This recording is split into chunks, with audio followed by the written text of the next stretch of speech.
how to add countdown timer bar on your Shopify store. Hey guys, welcome back to my channel. In this video, I'm going to show you how to add a countdown timer bar on your Shopify store. And in this video, we are using GAC countdown timer bar and it's completely free. So it's very good. So first thing you do, you can just go to your Shopify dashboard and then go to your settings in the bottom left corner here. And then you can go to your apps and sales channels here. And then you can go to your Shopify App Store here. You can click it. And then in this page, you can search GSC Countdown Timer Bar. This one, you can just click it. And then in this page, you can just click install here after you read the description. So click install. And then if you are agree with this, you can just click install again here. So after that, after you install it, you will get this, pop-up notification. You can just click create widget here. And then there are some options, bar and small, inline, and also large. So for the large, it's very good for the homepage, and for this time, I will choose bar. So this is the bar option.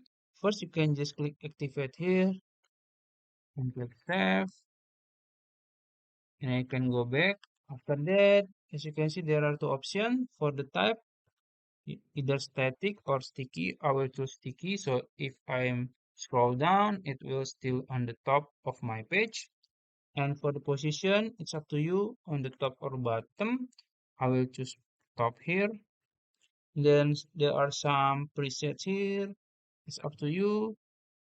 Let's say I want this one maybe. Or this one, it's cool. It's cool. I'll choose this one for the presets, and you can also change the font and the second font and the third font.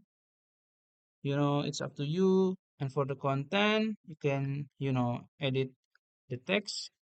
Maybe Black Friday sale like this. It's up to you. And you can choose the font, the font case, the font size and others, you know and you can edit others, also the timer. You can choose days, hour, minutes, it's up to you. So yeah. And for the layout, you can choose split and then center, and then the event, I'll choose center. And also the desktop text alignment, it's up to you. I will choose this one.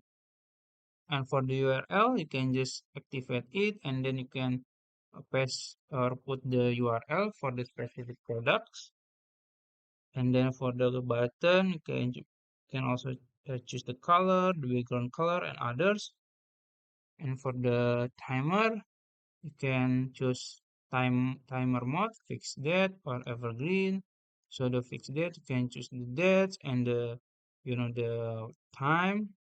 And for the evergreen, you can also choose the timer. And then you can choose when timer ends. You can just start timer again like this. And for the targeting, I will just, leave this default. And then you can just click save after that.